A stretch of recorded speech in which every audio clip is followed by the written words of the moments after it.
थे। जब शुरुआत में वोट पड़ता था तो 90% 95% वोट पड़ता था और शिक्षा की दरें कम थी। आज की शिक्षा की दरें जब बढ़ गई है तो हमारा श्रावस्ती लोकसभा का ये पहचान बन गया है कि आपके यहाँ वोट का प्रतिशत घट गया। इस वोट का प्रतिशत अगर घटता नहीं तो इस नाटक की जरूरत ही नहीं पड़ती। और सबसे बड़ी पहचान तो आपने बता दिया, आपने अभी अभी कहा है और बहुत सुंदर तरीके से आपने सुना है। थोड़ा सा शर्म भी लगता है क्योंकि जब बगल में बैठिए तो शब्द का बाण बहुत तेज होता है। आपके द्वारा ये कहा गया, यहाँ से ये पता चलता है कि कितने लोग जागरूक हैं। इसलिए पता चलता है कि आप बुलाने पर ही नहीं सुन रहे हैं।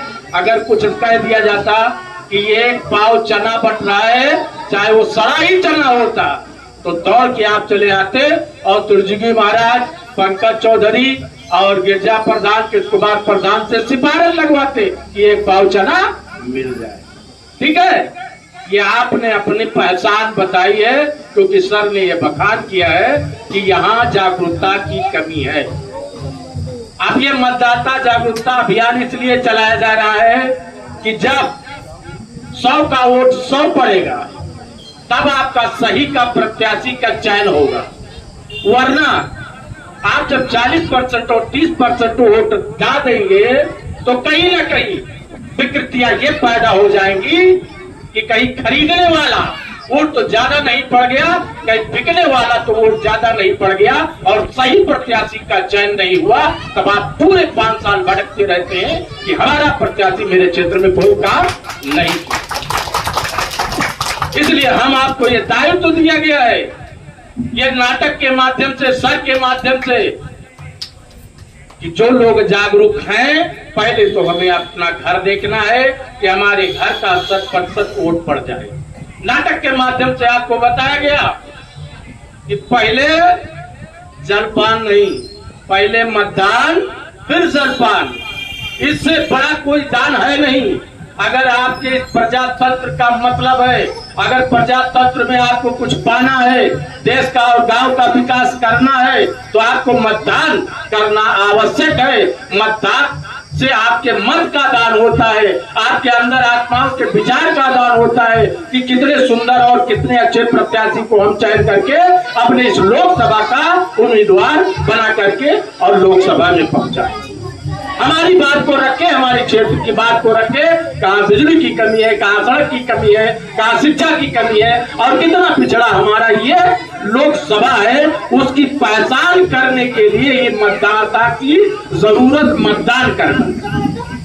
इसलिए आपको मतदान करना बहुत आवश्यक है। जितने बढ़ चढ़ के मतदान करेंगे उतने ही सही तरीके से आपके मत का प्रयोग होगा और सही व्यक्ति का चयन होगा।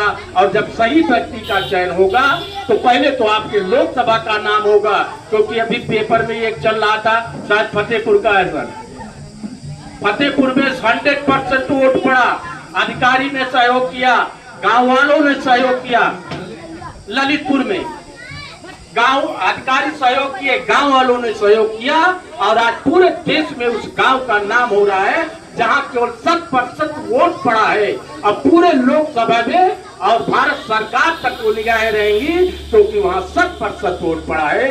इसलिए आप लोगों से निवेदन है, प्रार्थना है कि पड़ोस वाले को जो नहीं जान रहा है उसको, अपने परिवार को, अपने घर की महिलाओं को, सबको ज्यादा से ज्यादा वोट कल के दिन करवाना है। क्योंकि मतदान आप कर रहे हैं तो इस देश का निर्माण कर रहे हैं और इस देश के निर्माण में अपने इस लोकसभा श्रावस्ती का मतदान सबसे ज्यादा रहे, ये आपको संकल्प लेके इस जगह से जाना है, जिससे हमारे सर जय सिंह साहब का ये प्रेम बने और ललिया से तो और विशेष रहे कि हमारे जाने के बाद अगर यहाँ 60